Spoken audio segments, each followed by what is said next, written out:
What's up? I'm Coach Stacy, and today we're going to go through the 6 basic movements you're going to be doing in any kickboxing fitness class. The first thing to keep in mind is this is going to be the basics of these techniques. So this is for people who have little to no experience.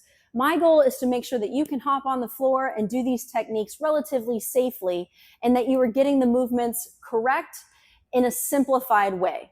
Once you've done these for a while and you get comfortable, then you can level up, and that's going to be a video for another day. So let's dive into the basics now. The first thing that we need to do is make sure we have our stance correct. So for our boxer stance, we want to put one foot in front of the other.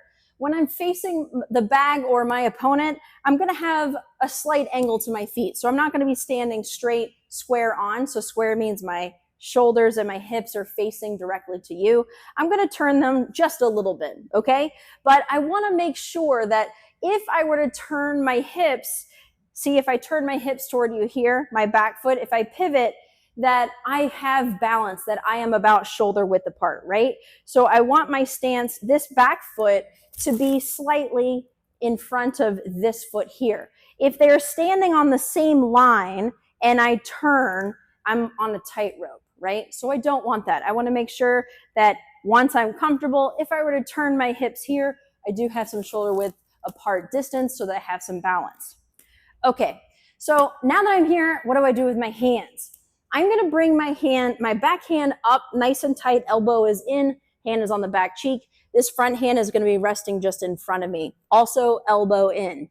So this is really going to be my boxer stance. I'm going to bend those knees nice and comfortably. My weight is going to be on the balls of my feet, even though my heels might be touching. This allows me to make nice, quick movements. So this is going to be my boxing stance, or my boxer stance.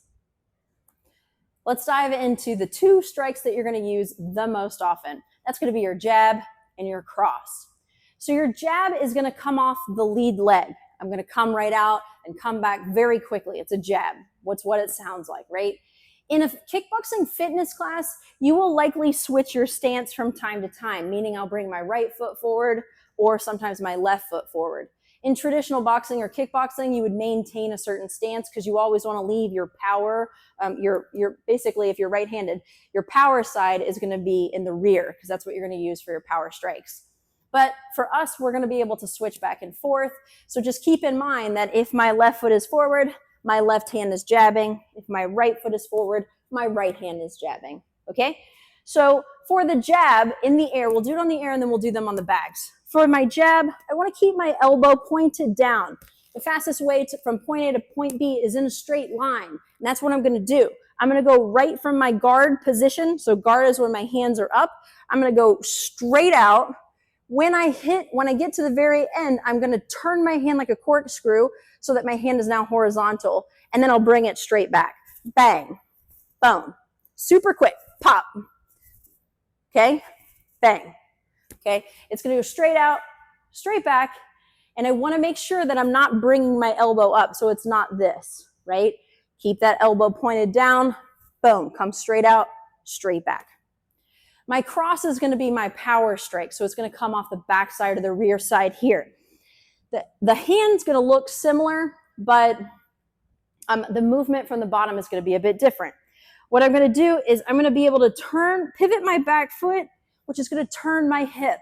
Once my hip gets to about facing forward, then I'm going to send my punch. Somebody once told me it's like you're slingshotting that punch out. So I turn and then I shoot that punch straight forward, my cross. If you notice, my jab hand is up in guard. So from here, bang, and back. Boom. Just like that. Let's dive into our 2 body shots, our hook and our uppercut. Again, we'll do these in the air and then we'll take them on the bag. So let's start off with a hook. If I do my lead hook, it's going to integrate 3 parts. My foot, my pivot, my hip's going to move, and then my shoulder's going to move. So if I turn this foot all the way, like I'm squishing something, squish here, turn the hip, then the shoulder goes. See, my body naturally moves like that. We're going to use that. For the hook, I'm going to bring my arm up parallel to the ground. I'm going to point my thumb up, okay? So here, I'm in a 45-degree angle. I'm going to send it all the way through. Bang. okay? So I don't let go of that angle. So I don't want to extend it out and turn it into a straight punch. I want to keep it as like a nice centrifugal motion and really utilizing the foot and the hip. Bang. So this way, back one, boom. For the uppercut, what we do in the air is going to be a little bit different because I'm not going to have the striking surface that's going to get in my way. So typically an uppercut comes under something. So if I was bent over, you could hit me in the sternum or the face or whatever. In the case of the bags, we're going to have to stop it short because the bag is vertical. So for this one, I want to try to keep my hands up in the guard position and get low by lowering my legs and bringing my elbow down to my hip so that as I raise up, I bring my arm with me. Down, send it straight up. So this time, my palm is facing back toward me, and I'm going to extend the punch straight up. Striking surface is the same. So here, bang, back, boom. When we get on the bag, it's going to stop short, so it's going to be more like a body shot from here, boom, or here, bang. Awesome. Practice those 4 strikes in the air thoroughly, and then when you get on the bag, you'll be able to use the bag as a tool. So we want the bag to fit our technique. We don't want to make our technique fit the bag. There are 2 primary kicks that we do in our classes. We do a few others, just like a few other strikes, so let's just focus on the ones that you're always going to see every single class. The first one is a front kick. So every kick has 4 parts. It has a chamber, it has the actual kick, it has the recoil or back to the chamber, and then placing your foot back down, okay?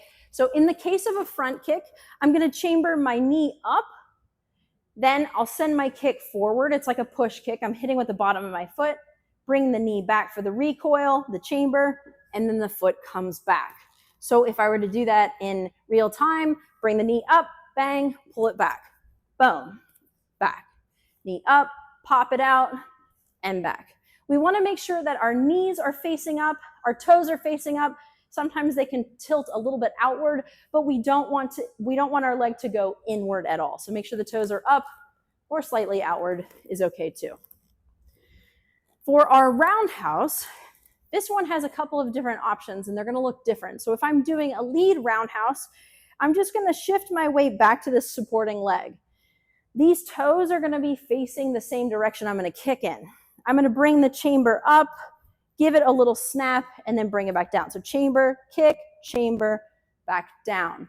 I'm going to point my toe, and the striking surface is going to really be my shin, sometimes the upper foot, especially if you're on a bag, it's a little softer, it's forgiving, but we don't want to hit with our toes, okay? So chamber, snap, bring it back down. For the rear roundhouse, I'm going to have to do a little bit more work. What I want to do is I want to turn this front supporting leg to the direction the kick's going to go in, bring this knee up, bang, bring it back, down. Foot, kick, back, bang, and back. The height doesn't really matter. You want to make sure that you're maintaining proper alignment in your hips and your knees so you have a safe kick. Now that we've reviewed those 6 techniques, let's see what they look like on the bag. First technique, let's take a look at the jab. You want to make sure you're about arm's length away, a little touch closer so that you actually have something to give to the bag. I don't want to be maxed out here, so just a little bit of something, okay? So if I'm here, I'm going to jab. I want to pop that bag and bring my hand right back. Bang. What I don't want to do is push. See how that's pushing? I want to give it a nice crisp pop, bang, and bring it back. For my cross, same thing. It's going to feel more powerful though. So I'm going to go across my body. Remember, pivot that back foot, turn the hip, bang. Just like that. Again, avoid pushing the bag. Let's check out our body shots. For those, we're going to get a little closer to the bag because remember, when I did those techniques, my arm was going to be nice and tight. So my arm is bent, it's not straight. It needs to be a little bit closer. I want to make sure that by the time I hit the bag, my hand, my wrist is nice and straight. So for the lead hook, hand comes up, bang. Rear hook, boom.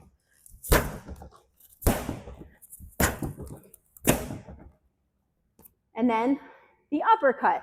So this one, unlike the one in the air where we can go all the way up, for this one, I'm just going to stop right here, but my palm is still facing up toward me. So rear, bang, lead.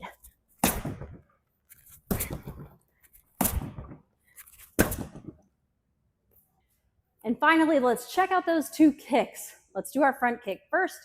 The lead is a little bit less powerful than the rear. So for the lead, knee comes up and back down.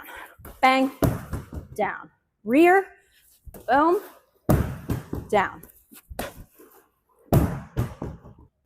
Then for that roundhouse, nice and quick for that lead, shift my weight to the back leg, bang. And for the rear, turn that front foot.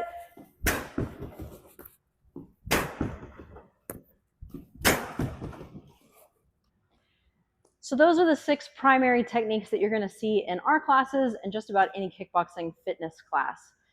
Techniques are going to vary from gym to gym. So if you've seen them done slightly differently before, it doesn't mean that those are wrong. It doesn't mean ours are wrong. There's a lot of slight variations to all of these movements.